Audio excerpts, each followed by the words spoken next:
অসুস্থ মা ও সাবেক প্রধানমন্ত্রী বেগম খালেদা জিয়াকে দেখতে রাজধানীর বসুন্ধরা আবাসিক এলাকায় এভার কেয়ার হাসপাতালে পৌঁছেছেন বিএনপির ভারপ্রাপ্ত চেয়ারম্যান তারেক রহমান। বিকেল 5:50 তিনি হাসপাতাল চত্বরে প্রবেশ করেন। এর আগে 5:10 এভার কেয়ার হাসপাতালে পৌঁছান তারেক রহমানের সহধর্মিণী জুবায়েদা রহমান ও মেয়ে জায়মা রহমান।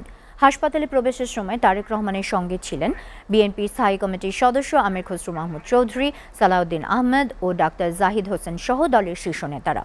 তারেক রহমানের আগমনকে কেন্দ্র করে এভার কেয়ার হাসপাতাল এলাকায় নিরাপত্তা ব্যবস্থা জোরদার করা হয়েছে। 17 বছর পর লন্ডন থেকে দেশে ফিরে পূর্বাঞ্চলে 300 ফিট এলাকায় আয়োজিত গণসংবর্ধনা অনুষ্ঠানে যোগ দেন তারেক রহমান। বিকেল 4:30টার দিকে তিনি হাসপাতালের পথে যাত্রা করেন। গত 23 নভেম্বর থেকে এভার কেয়ার হাসপাতালে ভর্তি আছেন সাবেক প্রধানমন্ত্রী বেগম খালেদা জিয়া। 27 নভেম্বর তাঁর অবস্থা সংকটাপন্ন হলে ক্রিটিক্যাল কেয়ার ইউনিটে নেওয়া হয় তাঁকে। এভার কেয়ার থেকে তারেক রহমান যাবেন গুলশান অ্যাভিনিউয়ের 196 নম্বর বাড়িতে। সেখানে পরিবার নিয়ে থাকবেন তিনি। এর পাশেই ফিরোজা নামের বাড়িটি তার মা খালেদা জিয়ার আবাসস্থল।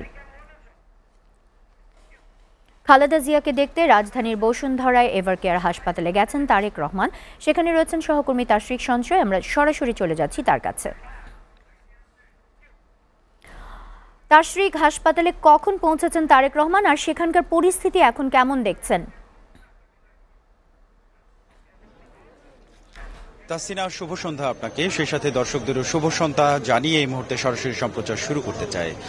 দর্শকরা এসিটিভির মাধ্যমেই জেনেছেন যে কিছুক্ষণ আগে, অর্থাৎ এখন থেকে শুরু করে মিনিট 30 আগেই কিন্তু বিএনপির ভারপ্রাপ্ত চেয়ারম্যান তারেক রহমান তিনি এভার কেয়ার হাসপাতালে পৌঁছেছেন। তার গাড়িবহর এসে হাসপাতাল থেকে বেশ খানিকটা দূরে থেমেছেন এবং সেখান থেকে নেমে এসে তিনি হাসপাতালে প্রবেশ করেছেন মায়ের খোঁজ খবর নেওয়ার জন্য, এবং সেখান থেকে তার বাসভবনে ফেরার কথা রয়েছে।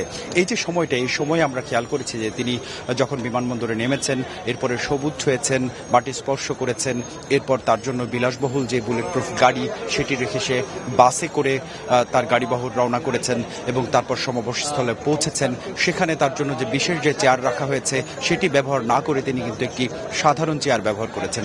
এই ব্যাপারগুলো নিয়ে কিন্তু নেতাকর্মী সহ দেশের সাধারণ মানুষের মধ্যে এক ধরনের আলোচনা ইতিমধ্যে শুরু হয়েছে এবং সবশেষ লম্বা গাড়িবহর তার পৌঁছেছে এভার কেয়ার হাসপাতালে কড়া নিরাপত্তার মধ্য দিয়ে। প্রথমত নিরাপত্তা এবং দ্বিতীয়ত যে জনস্রোত, এর কারণে কিন্তু অল্প পথই তাকে দীর্ঘ সময় নিয়ে পাড়ি দিতে হয়েছে। তারেক রহমান এই মুহূর্তে অবস্থান করছেন এভার কেয়ার হাসপাতালের মধ্যেই, এবং আপনারা যেটি দেখছেন যে এই হাসপাতালে কিন্তু বেগম খালেদা জিয়া মাঝে মধ্যেই তার শারীরিক চিকিৎসা গ্রহণ করে থাকেন। নভেম্বরের শেষে তিনি এখানে চিকিৎসার জন্য ভর্তি হয়েছেন এবং তারপর এখনো পর্যন্ত চিকিৎসাধীন রয়েছেন। যদিও তার শারীরিক অবস্থা স্থিতিশীল আছে বলে আমরা জানতে পেরেছি, তবুও কিন্তু জীবন মৃত্যুর একটা সন্ধিক্ষণ বলতে যে সময়টা আমরা বুঝি, বেগম খালেদা জিয়া সেই সময়ে রয়েছেন। এবং আজকের মতো রাজনৈতিক কর্মকাণ্ড শেষ করে হাসপাতাল থেকে তারেক রহমান তার বাসভবনে, অর্থাৎ গুলশান এভিনিউয়ে যে বাসভবন, সেখানে ফিরবেন বলে আমরা জানতে পেরেছি। এবং আগামীকাল তার নতুন যে রাজনৈতিক কার্যক্রম সেটি কিন্তু শুরু হবে। তারেক রহমানের ঐতিহাসিক যেই স্বদেশ প্রত্যাবর্তন দিবসের আজ যে আয়োজন, সেই প্রত্যাবর্তনের পর কিন্তু তিনি যেই বক্তব্য রেখেছেন, সেই বিশেষ বক্তব্য শোনার আকাঙ্ক্ষা নিয়ে দলীয় নেতাকর্মীরা সহ অন্যান্য সাধারণ মানুষ যারা গণমাধ্যমের চোখে বা সরজমিনে অপেক্ষা করছিলেন, তারা কিন্তু তার বক্তব্যটি শুনেছেন। এবং বিএনপির পক্ষ থেকে দলীয় নেতাকর্মীদের ঘরে ফিরতে বলা হয়েছে এবং আজও কিন্তু গতকালের মতোই প্রচণ্ড শীত আমরা উপলব্ধি করতে পারছি। তো এখনকার পরিস্থিতি যদি আপনাকে বলতে হয়, তাহলে ঠিক এই মুহূর্তে এভার কেয়ার হাসপাতাল সহ এর আশপাশে যে জনসমাবেশ এবং জনস্রোত সৃষ্টি হয়েছিল তারেক রহমান প্রবেশের পরে, সেটি কিন্তু আস্তে আস্তে কাটতে শুরু করেছে, অর্থাৎ মানুষজন কিন্তু ঘরে ফিরে যাচ্ছে। শেষ পর্যন্ত আমরা দেখেছি এখানে দলীয় নেতাকর্মী খুব একটা নাই, এবং তারেক রহমানের যে বহর বাইরে রেখে তিনি হাসপাতালে প্রবেশ করেছেন, সেখানে তার সাথেও কিন্তু খুব বেশি মানুষজন যে প্রবেশ করেছে এটি নয়। তিনি আসলে জনভোগান্তি এবং মায়ের চিকিৎসা দুটোর কোনোটাই ক্ষতিগ্রস্ত হতে দিতে চাইছেন না। তো নিশ্চয়ই এসিটিভির দর্শকদের জন্য বাদবাকি প্রতিবেদনে এবং বিভিন্ন জায়গা থেকে সরাসরি যুক্ত করা সম্প্রচারে বাদবাকি খবর জানানো হচ্ছে। এই মুহূর্তে রাজধানীর এভার কেয়ার হাসপাতাল থেকে ফিরতে চায় তাশরিক সঞ্চয়।